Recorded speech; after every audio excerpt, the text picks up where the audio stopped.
How's it going? Welcome back to Command Your Social. We're here with another episode. I'm Nick Baldwin, your host. Got my two amazing co-hosts with me, Jesse Newquist and Leslie Jackson. What is going on? Hi, it's guys. Nice to see you and wonderful to be here. Happy day to you, sir. Well, Jesse has a big fancy new job with Place Inc. So we are just so honored that you're able to squeeze this little podcast that could into your big, huge, famous schedule. Well, thanks, Nick. I never pass up the opportunity to see Leslie and our guest, James. Thanks. I suppose you as well. Oh, well, that's very nice of you. We have a very important guest with us today. He is the VP of Learning at Keller Williams Realty International. He's also the founder of the Pivot group on Facebook, which is now over 100,000 members. His name is James Shaw. Thanks for being here, James. Oh, it's my pleasure. Thanks for having me. Happy to be here. It is awesome to have you and awesome to talk to you. So let's just kind of get right into it. So explain to us your role, VP of Learning at Keller Williams. What does that entail? Oh my God. Well, once I figure it out, I'll let you know. But, awesome. but here's the thing. It's all about bringing the training and the training value proposition of Keller Williams out to our people. So we're just always looking for the right ways to do that. And I get to partner with Meredith Maples, who runs KWU, and so many others to just make sure we're doing the right stuff, doing the right things, and bringing agents what they need right now. I love that. That's awesome. And there's a lot of amazing new content being rolled out, and I'm sure that you have a hand in most of that. And I want to let our listeners know that James is also here because, like I said, he runs one of the largest social media communities on Facebook for real estate professionals called Pivot. But I want to go back to before Pivot was huge. It wasn't called Pivot, right? It was a different group. And what was the group? What was the purpose of the group at that time? Well, the purpose of the group was I was in Mexico teaching Shift for Family Reunion Mexico. And while I was there, I remember them calling me. This is like, COVID was kind of out there, but we didn't really kind of get it. And I remember them calling me and going, and I thought, oh, are we going to cancel? I'm not going to come and do this class. And she said, nope, the only corona we have for you down here in Mexico is not a virus. So I packed up my bags and it's true. That's what she said. So I pack up my bags, I go, and I'm doing these 2 days of Shift. Of course, I don't speak any Spanish. So I'm going to do it in English, and they're translating and back and forth. And so I do my first session, and then I go back to my hotel room, and I flip on, I get one channel in English. It was CNN International, and I flip it on, and it says at the bottom, Tom Hanks has COVID. And that's when I realized that's when everyone took it serious. Right. It was not I remember that. Yeah, of course. Everyone. Celebrity. Everyone says, I remember exactly where I was when I found out Tom Hanks had COVID. That's what America's sweetheart, Tom Hanks, had COVID, and everyone felt so sad. I remember that.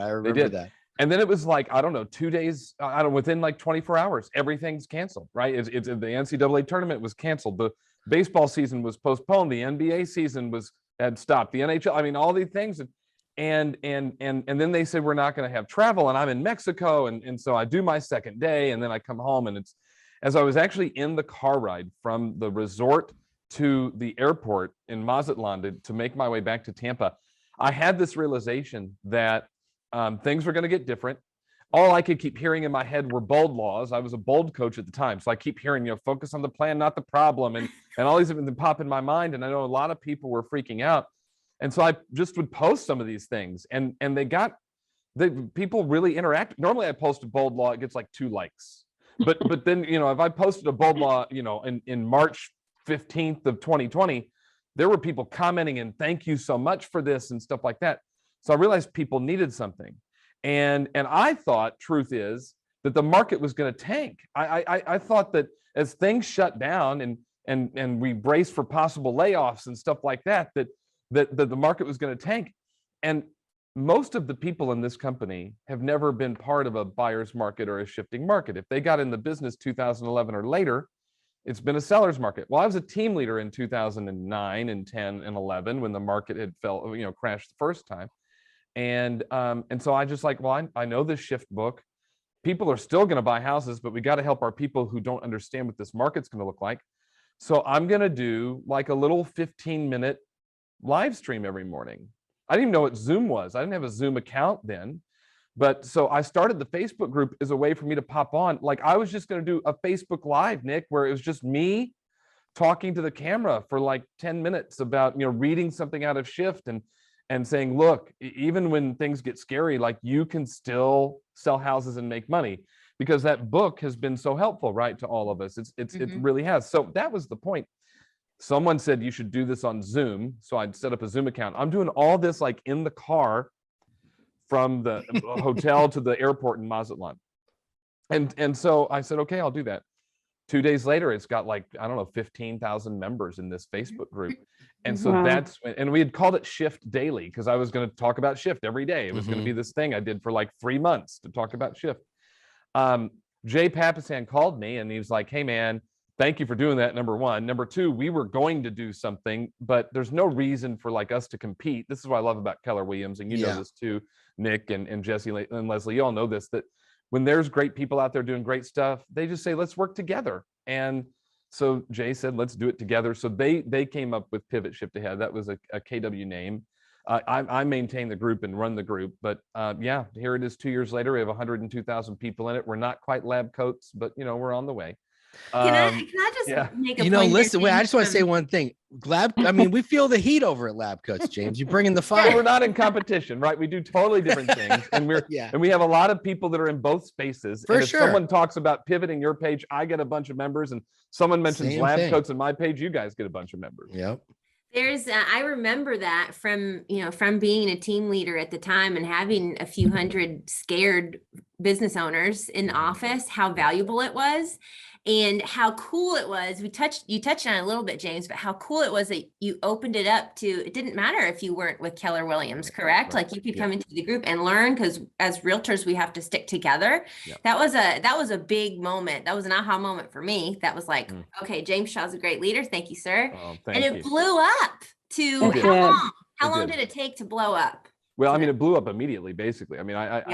As far as, I don't know, 10 to 15,000 members in 2 days, I think is pretty good. And then, we add 300 to 400 people a week to the group. And what's fun about it is we still do this call. I was going to do this call for a few months. I remember one call I was on in April, and I'm like, yeah, we might still have like COVID restrictions in June. Like, I just get this feeling it's not going away for a while. It might be June. I didn't ever say what year, so I guess I was technically right. Right. But, nailed it. Here we are. We're still doing the call. We get 3,000 people watch the call every morning. Crazy. The That's live amazing. call and recording. So And you're like, and James is like right 8 a.m. Eastern, right on the dot. He is in the group, sometimes 7:59. I'm like, what time do you wake up? But I was, thinking that, at that time, people just needed, they needed a place to go. They needed to hear positive information and positive strategy. Yeah. Right. I remember People are freaking out.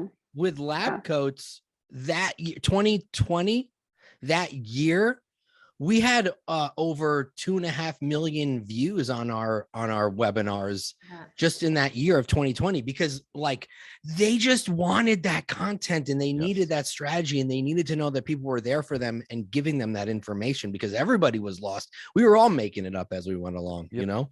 Yeah. What I love about the group too is like in that moment, James, you built this sense of security for our people, for not just our people, but for agents around the world. And I just think that is so powerful and so cool. Well, thank you. We did have them on. Go ahead. I'm sorry. Oh no, I'm sorry. We're super quick, James. I want to hear from you, not me. Gosh, but team leaders, if y'all are listening, and I know a lot of you do, make sure you're in the group and your people are in the group. Yes, but like, you can literally just transcribe everything that James says and provide tremendous value to your agent in meetings, in power ups. And you guys know that coming up with content like that, it's not easy all the time. And so James is a resource. I literally used to transcribe the morning meetings and the morning Zooms for the office. Well, also, nice. The thing about it, it's true. The thing I would say about it is, number one, like I actually do very little of the content. I just read from the book. Like I read a paragraph from the book, and then other people talk about what they think. So I appreciate the credit. I think that if I were a team leader today, whether you can be, on the daily call live or watch the recording, doesn't matter. But I would make that part of my plan, not because I think I'm some genius, but what you're hearing is from what's impacting agents, and you're hearing from strategies agents are using. So I think that's number one.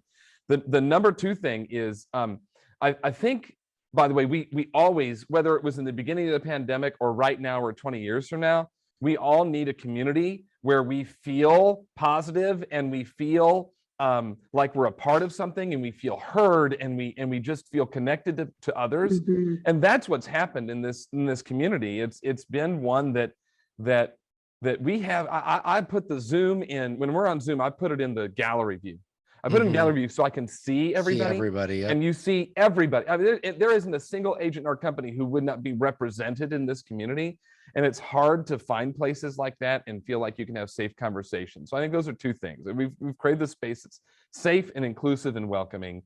And then two, it's the agents who are providing the content. So as a leadership member, as a team leader or an MCA or an OP or regional director, to be able to hear what agents are doing and what's impacting them is invaluable. Yeah. I mean, oh, go ahead, Leslie. Yeah, sorry. No, I was just, and from all of that, James, I just am curious because you're coming from so much value and you were giving like crazy.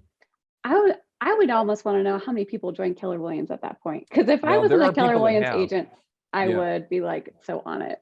Yeah, there are people that have. I mean, I get, I don't know, a handful a month that will email me and say, hey, I joined Keller Williams and your group was part of the reason why. Yes, I that's do get that awesome. from time to time. That you I can also will get that. people that's like, hey, I'm thinking about leaving, but your group is part of why, and I want it. And like they'll call me, and we'll walk through. Well, maybe leaving isn't the right thing for you, and we'll walk through that, and I'll get them in touch with leadership. So yeah, it's become, that's awesome. Yeah, it's gonna become a space for that too. Indirectly, we would send videos of from the Pivot Shift group and invites to the group also to recruits. So indirect impact as well, for sure. You know what's great about that, and if leaders are listening, I would make it a step of every recruiting appointment, especially with people who are in production, because we're talking about strategies agents are using to be in production, and it's such a safe space because they can, if they get on the call, for example, they can just keep their camera off, never say anything, but they're going to learn something. And here's the thing, it's kind of the atomic habits effect, right? So if you want to build the right kind of habits, you want to hang out with people who have that habit, and you're more likely to build the habit, or you'll decide you don't want to build the habit and you'll leave that group. And we speak so much Keller Williams all the time. I mean, we're reading Gary's and Jay and Dave's books, so I don't read other people's books. And we're talking about MAPS coaching, and we're talking about how you use command, and we're doing all, and so then people go, okay, yeah, I need that. So it's a smart move. So I have a question about the content. So, that it's very difficult to keep a group of that size focused and on the right path all the time. And every now and again, I'm sure we all kind of slip up, something gets through the cracks, someone's rude in the group, that type of thing. How do you, as the main, founder and main admin of that group, what do you do to keep it as focused as possible?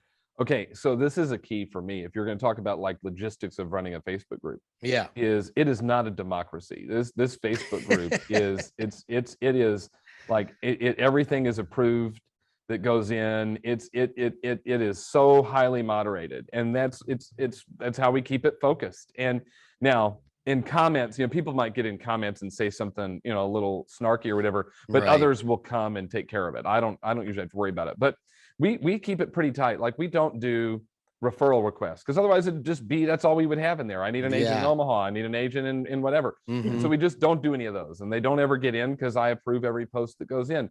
And if it's a really goofy question, I mean, that adds no relevance, then we don't put it in. And there's some people, there's this one dude that like, he'll message me and it's like, why don't you ever approve my posts? And I'll be like, because they're not of any value. But I don't say that. I just say because they didn't meet our standards. So yeah, he just it's highly it. moderated. I love it. And that came from experience that I had with being a moderator of another very large Facebook community for Keller Williams that still exists.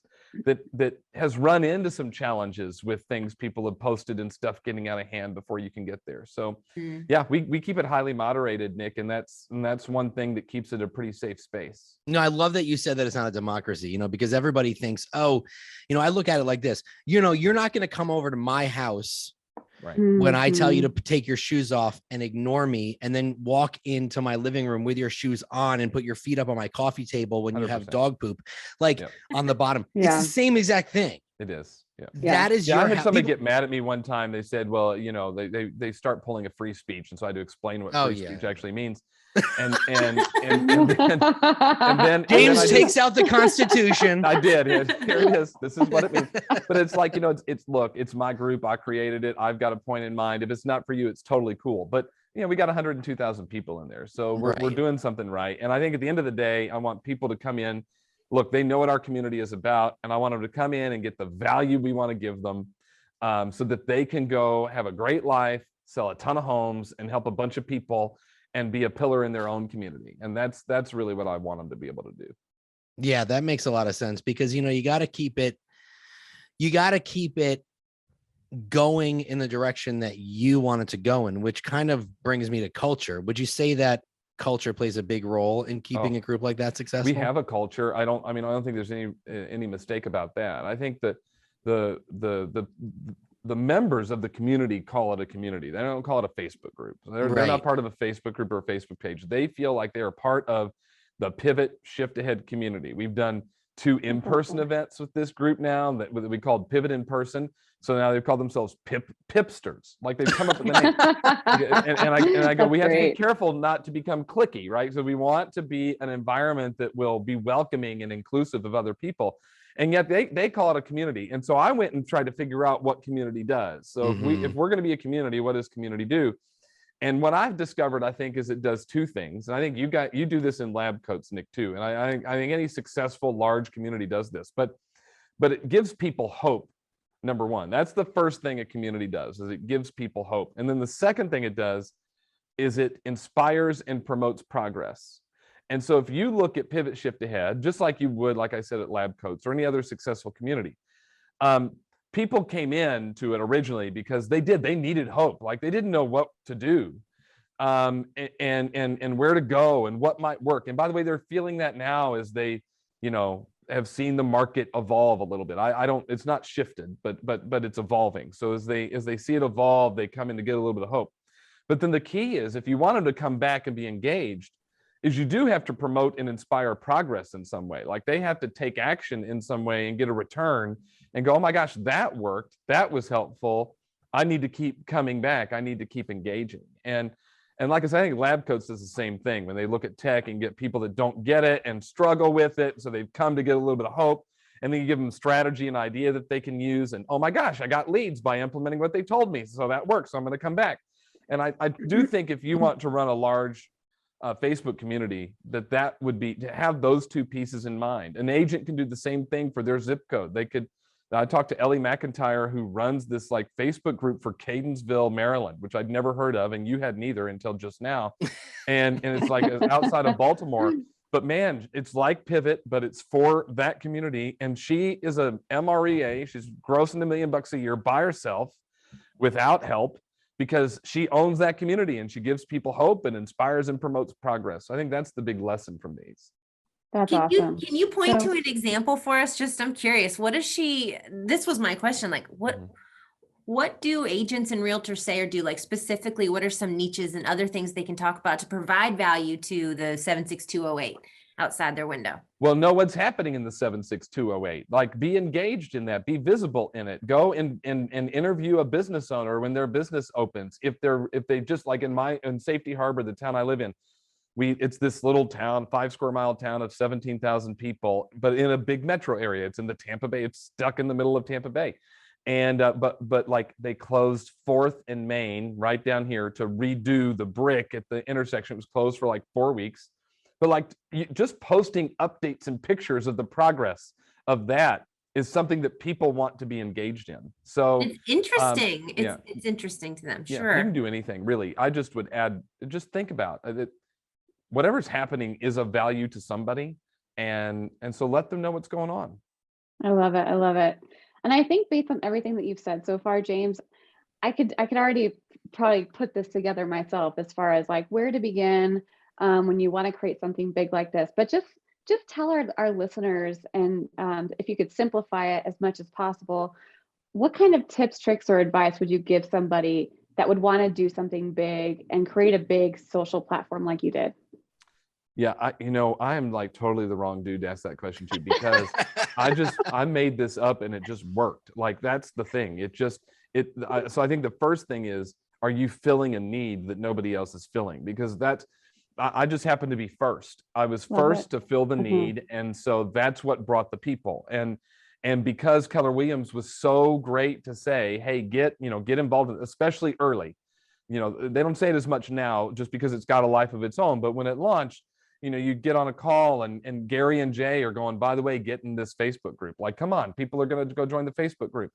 Most of it's very organic, though, for the most part. But I was just first, and I filled a need that nobody else was filling. And then we had regular content. I mean, like I said, we're coming up on almost 2.5 years, and we're still doing this call every morning that 3,000 people engage with on a daily basis. And then there's other content. So I'm very visible in there through video. One of the biggest ones I did recently was I did an Ask Me Anything, and I gave them a week to go submit their questions in advance so I could work on them and come up with answers. And I did a 20-minute video. I answered like 6 questions.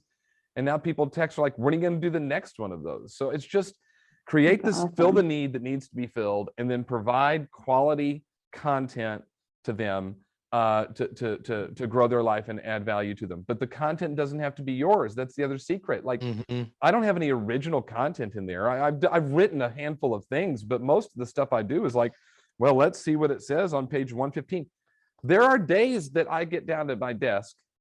Like, I know next week, for example, what we're covering. I already know. But there are days that I get in and go, you know what are we going to do today? And so I play shift roulette, and I open it up and I go, oh yeah, that sounds good. I always wondered about Make your that. buyer pre-qualification and consultation time count. Okay, that sounds That's great. awesome. We can do a call on that for 20 minutes.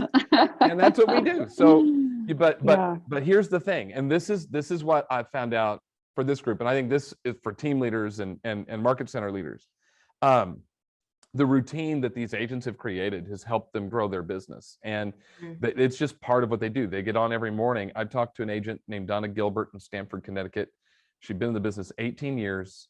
She'd never capped, ever. Now, Stamford, Connecticut has like a $35,000 cap. It's an expensive place.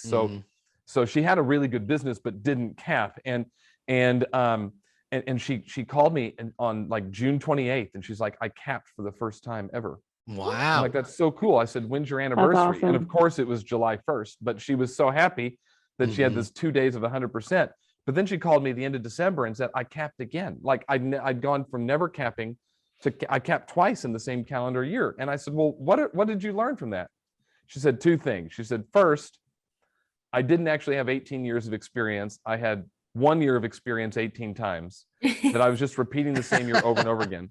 And she said, but then once I got into a routine where every day I just got up and she said, I get on your call, then I go to a role play call, and then I do like some lead gen on Zoom with people. All of a sudden stuff started to happen, and now she's doing better than she's ever done. That's awesome. Hey, can I just have a quick question for you. So when Tristan and I are talking about Facebook groups and how and why people should create them, or communities and how people should create them, what I have found was groups, especially with real estate agents, are like, oh, I got to start a real estate group. And that's not necessarily true. Yeah. Right.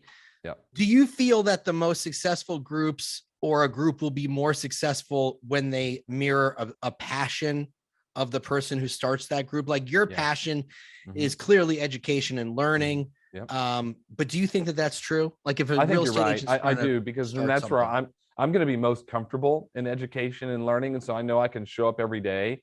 And look, not everything I do is great, but most of the stuff's pretty good. I think if I were an agent, I think about Kathy Heidi. She's in Miami. She did just under $1 million last year in GCI. The year before, she did 290,000. She went from 290 to just under $1 million in 1 year. Wow. And I said, how did you do it? And she said, I walk my dog. Like I go to the dog park 4 times a day. I take my dog down there. I meet the people. Like dogs are her thing. Real estate isn't her thing. Dogs are her thing. So why wouldn't she start like the Dogs of Miami, which I don't know what you might get in that. You better be careful. But like actual 4-legged dogs of Miami and a Facebook group and do some sort of stuff and talk about dog meetups and play dates and I love that. and different dog research, because that's her lane. And then she becomes the real estate agent for that group. That's a demographic farm is what we would call that. That's exactly what you would be doing. It's what Ellie McIntyre does with Catonsville, Maryland. She's not in there posting all her listings all the time. She's in there doing food drives and like she gives out signs that people put in their yard when they have a graduate. And so people post pictures of them in the community page. Like she's just passionate about her town, and that's what helps her win. So just being passionate about stuff, or rather here being who you are. You have a great podcast. You are a dad, and you have I've listened a whole bunch. I'm not a dad. Well, it says, but I say become better parents, partners, and people. Nowhere in there it talks about being a dad, but yeah, it's called Positively Dad. And the pandemic with Pivot, I've taken a back seat on doing new episodes, but I still got 100 like podcast episodes sitting there. But we're relaunching this summer, so I'm excited to bring more episodes. Yeah. That's great. Thank you for mentioning it and bringing it up too. That means a lot. What can they expect from that podcast? I think, again, the goal is I want to help people become better parents, partners, and people. So I do it because I love being a dad. I have a 10-year-old named Naomi who I love being her dad. She makes it easy to be a dad. But I do it. I remember when I think of Diana Kokoska, one of my mentors, and she used to say, sometimes I'm having a conversation with myself and you just get to listen. And that's how this podcast is. It's about me getting better, but I let you listen in. And I've talked to some pretty cool people on there. I've had, some neat guests. So anybody could learn anything on it. That's awesome. That's awesome. Yeah, it's a good one. Check it out. Check it out, y'all. Thank you, Jesse. You're awesome. Well, speaking of being a dad, you have a lot of hats that are spinning in the air, right? But you also are, very passionate about being a husband and being a father, and you post those moments on social media. How do you find balance with those roles? A schedule. So the key thing is, and I learned this when I was coaching Bold, but because I was traveling all the time. Of course, you and I were talking before recording this, that travel is back up, right? I'm like back on the road every week this summer. My wife, Terry, and I have a weekly date night. It's every Wednesday at 11 o'clock. And we like rarely miss it. And if we are going to miss it, we just move it. Like if I have some requirement, I'm going to be out of town. So that's a key one, is the weekly date night. The other one is Naomi is in, that's my daughter. She is in 9 dance classes a week.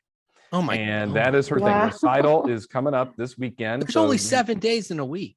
I know. She's got 9 classes. Yeah. But what I like to do whenever I'm around is I drive her to dance and back. And that's our time just to hang out and chat. Like, I know it seems so weird, but it's like 15, 20 minutes to dance and back. So I get 40 minutes with her 4 days a week when she's in dance. And I usually sit outside and watch and kind of chat with some other parents, but watch her grow. And that's just my way to, tell her how much I'm supporting her. And I always get in and ask, hey, how do you think it went today? Like, how would you rate your effort, and what did you learn, and where are you struggling? And then I would talk to her about places where I feel like I'm doing well and places where I think I'm struggling. And I'm making it sound super purposeful. It's not, it's just what we do. Like, I just happen to drive her to dance, but that's our guaranteed time. And then we'll do daddy-daughter, date night a couple times a month. In fact, tonight's one of them. It's Naomi and me tonight. I'm excited about it. That's awesome. Well, James, sorry, go ahead, Leslie. I was going to wrap it up. No, you can wrap it up. I was just going to say, did you say you have a date night at 11 o'clock p.m.? No, please. That's ridiculous. Okay. I get up at 5 o'clock. So I'm definitely there are nights that I go to bed before Naomi. Like, I'm in bed at 8:30, zonked out. Yeah. So no, me too. 6 o'clock. Date night is 6 o'clock. I live in Florida. Like, dinner's at 4. So date night is 6 o'clock. You heard the same thing too? Okay. Also, Nick, maybe worth pointing out, I think maybe that was too close to a sports reference for you to get right, but I think it's balls in the air and hats spinning in the air. I don't think we hit that correct. I said you have a lot of hats. Well, okay, you know what? It is a lot of. I always bought things. He's spinning a lot of plates. Balancing a lot of balls. He's wearing a lot of hats. There you go. Okay, I like it. All right. It's listen, I just make stuff up as we go along. you know. I think you nailed it. But anyway, this has been awesome and a lot of fun. And James, thank you for taking some time to talk to us. We know that you are bouncing a lot of plates on the ground, and so it's hard. They never seem to bounce back though. Every time I bounce those plates, they break. It's very, very weird. But thanks for being here. If you're not in Pivot Shift Ahead, go to Facebook, search for Pivot Shift Ahead, join the group. You can find James's podcast, Positively Dad, probably where all your favorite podcasts are hosted. And he's starting new episodes up this summer, which will be awesome. I'm excited to learn how to be a better person, parent, and what was the third P? People, parents, and partners. There you go. I got all the P's wrong.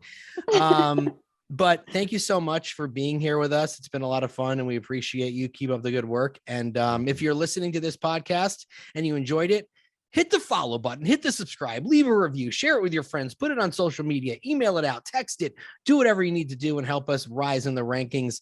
We appreciate you for listening. Have an amazing day, everyone. We'll see you next time on Command. Bye.